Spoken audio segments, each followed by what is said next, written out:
Good morning, সবাই কেমন আছো? আশা করি সবাই ভালো আছো, আমরাও ভালো আছি।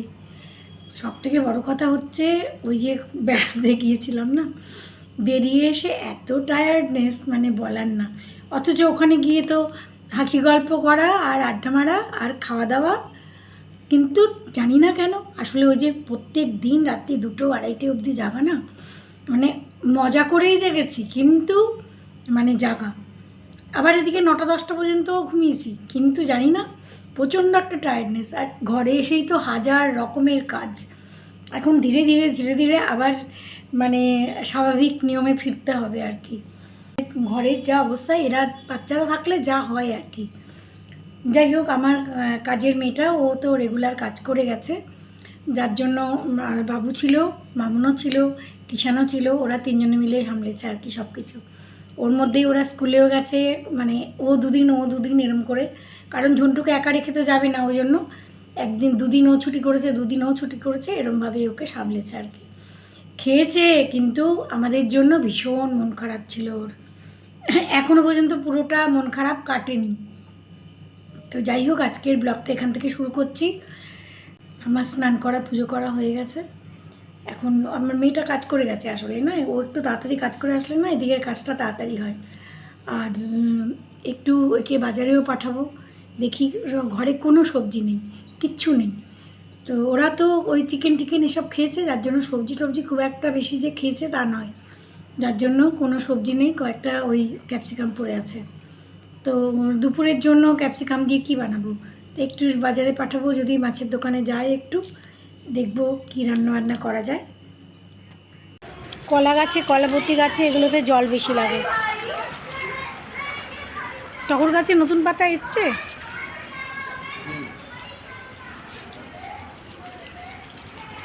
জবা গাছে এখনো কুড়ি আসেনি, কিন্তু আমরা আসার সময় দেখলাম কোনো একটা বাড়িতে ভর্তি জবা গাছে লাল হয়ে রয়েছে ফুলে।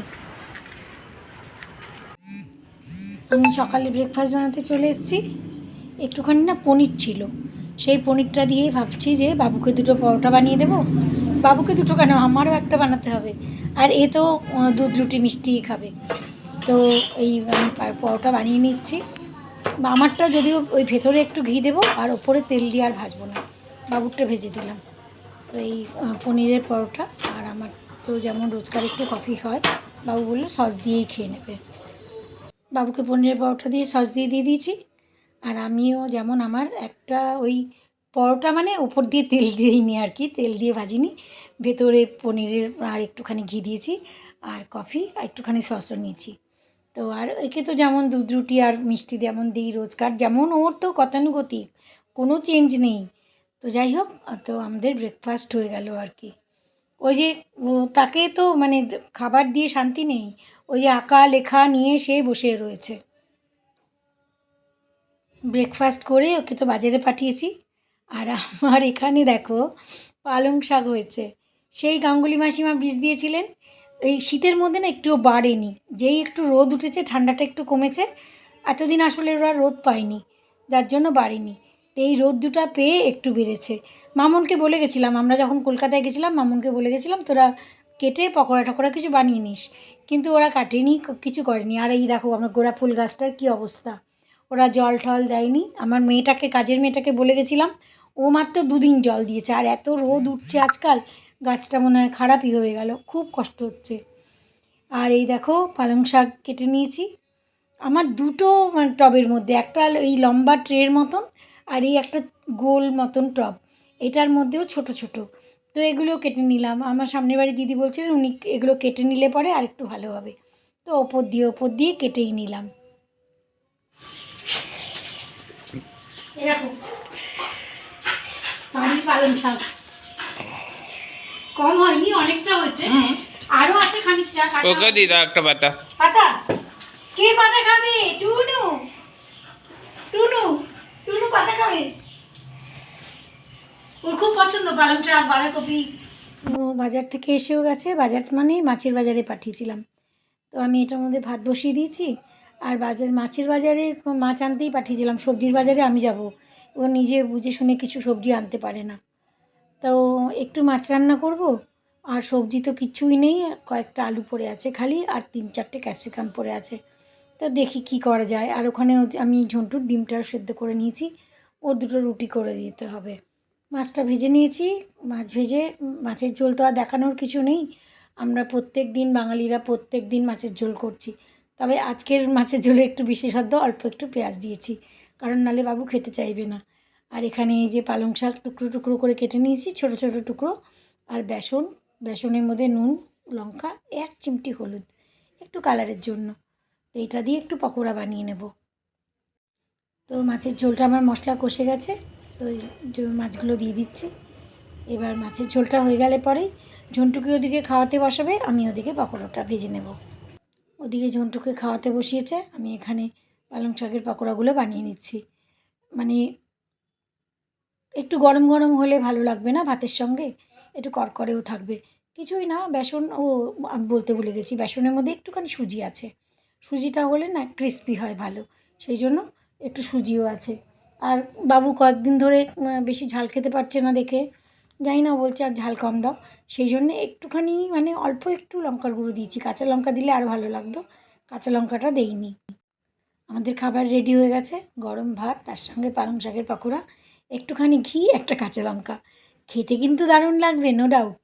মানে শুনতে মনে হচ্ছে যে পকোড়া আর মাছের ঝোল, আর কিছুই রান্না না, কিন্তু ওই দিয়েই অর্ধেক ভাত খাওয়া হয়ে যাবে।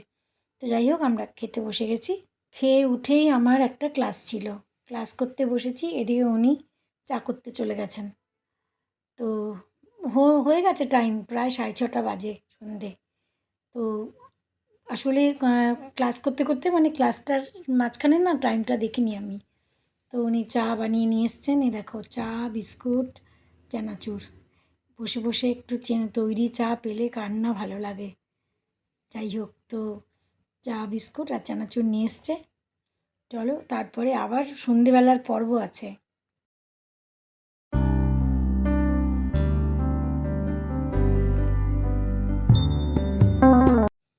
চা খেয়েই এই বাইরের জামাকাপড় সমস্ত এনে রেখেছিলাম, সেগুলোকে ভাঁজ করলাম।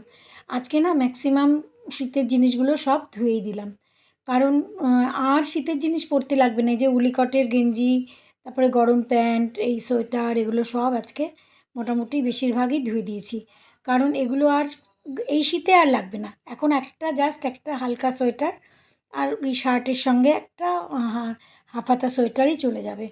আর মোটামুটি আরও কিছু কিছু জামাকাপড় ছিল, সেগুলোও ধুয়ে দিয়েছি। আমার 2-3টে ম্যাক্সি, এই সব, আরও টাওয়েল, এইসব সব আরও ধুয়ে দিয়েছি। সেগুলোকে এতক্ষণ ধরে ফোল্ড করলাম। ওই যে বললাম রাত্রির পর্ব আছে আর একটা, তো রাত্রির পর্বও তো করতে হবে।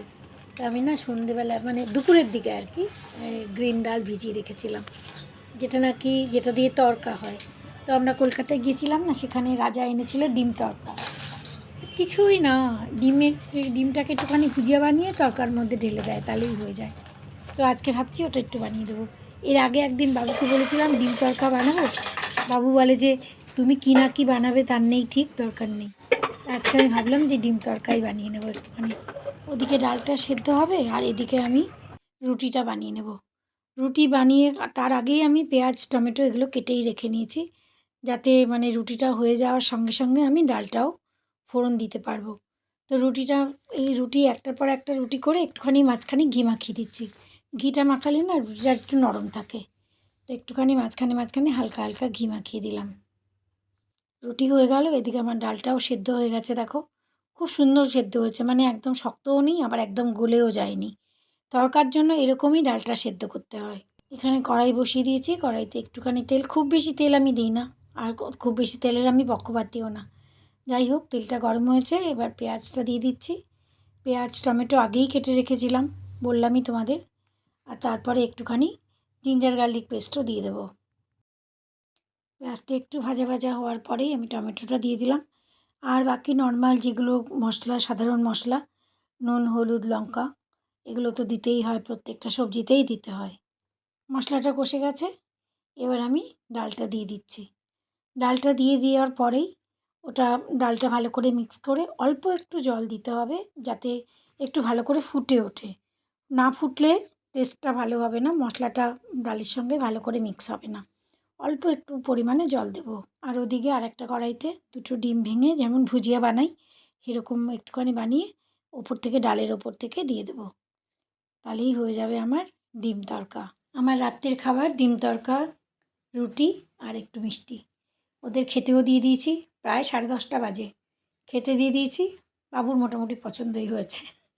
আমি ভাবছিলাম কী জানি ওর পছন্দ হবে কি হবে না, ওটাই একটা টেনশন থাকে।